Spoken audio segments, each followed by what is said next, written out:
Alright guys, it's Carl A here and I'm back for part 2 of my tutorial series using modular geometry. Last time we made a multiplayer level, and this time we're going to go through making an action adventure game, or if you want, puzzle platformer. It really is the same thing when you break it down to its most basic elements. Now there are a few things that you have to address, few key elements, sorry, that you have to address when making an action adventure or a puzzle platformer, and those things are level flow is one of them. Sorry, I'm eating my lunch at the moment. Level flow, risk and reward, and quite obviously the level goal. Now the level goal here is this bluish purplish wall here, which in most games is just nothing really. It's usually just sort of flows into a cutscene and then next level. This yellow brick road obviously represents our level flow, and this red cube over here, this blue cube over here, that is our risk and reward sort of puzzle. Now, if you've ever played Uncharted, or if you've ever played Kingdom Hearts, or any game that's similar to those two, there's all those three elements are there, if not more. Now, these orange areas are encounter zones, which, just like in the last tutorial, they pretty much do the same thing. In an adventure game, you'd have to approach them in a different way, but when you break it down, again, it's the same thing. All games are the same when you break them down. Anyway, there is this level as it stands. It's fine. You know, it flows, and it flows okay. It flows not too choppy. There's no major breaks in the level flow here. In fact, it's quite smooth when you look at it. The only concern that I have is missing out on the risk and reward. That really is like a key element to a lot of the games that sort of feature puzzle platforming as a key element. What you have to be able to do is not just show them that there's a reward, but at least like give them the opportunity to get it. I've given them some sort of opportunity here by adding in windows. That's usually not enough. You should at least allow them to pass the opportunity. Because what's happening here is there's quite obviously a path behind this door here, but because the logical flow doesn't follow it, we're most likely, well, any player who's rushing through the level will just forget it. I'm not going there. I just want to get the level over and done with. Just going to pass it, and that'll be that. How do we solve this? Well, we obviously need to change how the level will flow, and if we go to section 2, sorry, second example, and we go that. Oh yeah, I've added in a water fountain particle effect to my fountain geometry. You can just get that from assets, import package, and you go to where is it? Particles. There we go. And it'll import in a whole bunch of particle prefabs into your game, which are pretty cool. Unless of course you're using Shuriken, which by the way I'm using Unity. Shuriken's pretty cool. Alright, back to the level. Here we've changed the flow significantly. It gets a little bit choppy, but it's fine. It's much better than the previous example because we have forced the players into moving along this sort of back path here, this bridge, depending on what really kind of game it is. But this back area here, we've given them that chance. The reason why is because, again, you want to give people the opportunity to get the risk and reward thing. They don't have to do it, but it's there. If they want it, they'll go for it. But this also adds a little bit of depth to the level.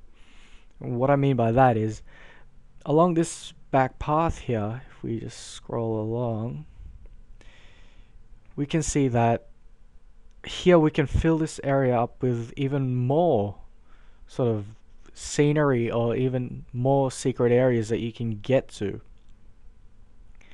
but we're not going to go into that today. We are going to, I'm just going to focus a little bit more on this red cube and this blue cube, which is, again, risk and reward.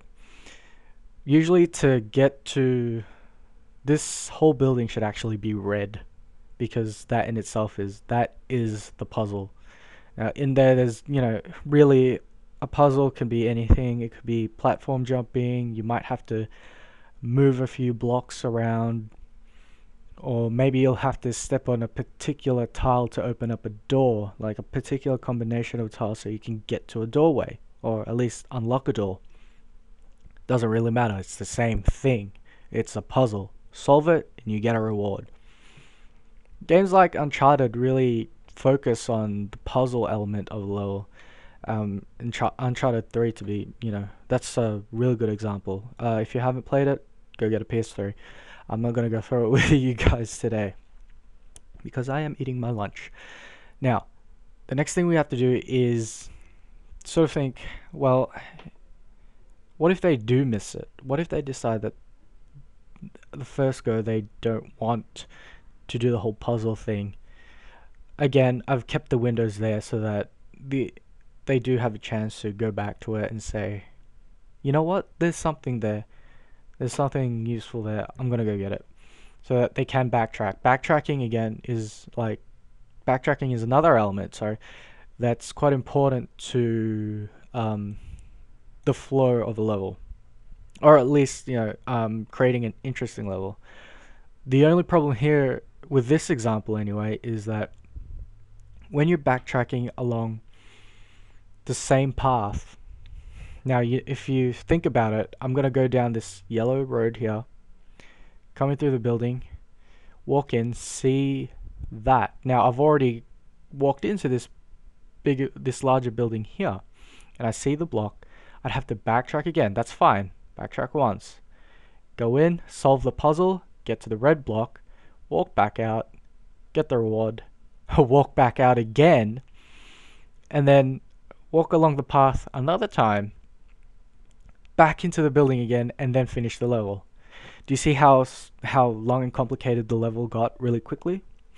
Backtracking essentially is a chance to sort of put the player into the same room, but to view it from a different angle, from a different perspective. What I mean by that is, you might have a large room that has multiple floors, and you might have to revisit that room on several occasions, but you'll be on a different floor each time. That keeps it interesting. It's the same room, but because you're on a different level, you see it from a different angle. You might experience different things happening in the level. That's really what makes it interesting. That's really how you keep a level fresh. But enough about level flow. We've just gone through that. And we've gone through how risk and reward works, but now this goal area here. And this goal area is kind of weird because it doesn't always have to be a doorway. It could be a particular objective, like maybe you have to defend a statue or something like that. Doesn't really matter. Point is that it's there, and the player has to know what the goal of the level is, otherwise they'll be going through the level blind, and you don't want to do that. Instead, what you can do is you can just walk through. Obviously, this is a very basic example, but you walk through, get to the level, done. Sometimes you want to have the player figure it out for themselves, but to do that, you'd have to drop certain clues. Maybe a cutscene. Cutscene's a very easy way to do it. Maybe you want some real-time visual clues to do it for you. Or maybe you want audio or lighting, things like that.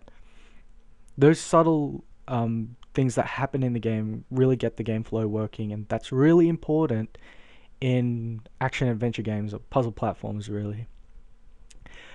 Alright, that's all I've got. That was really quickly. That went through really quickly.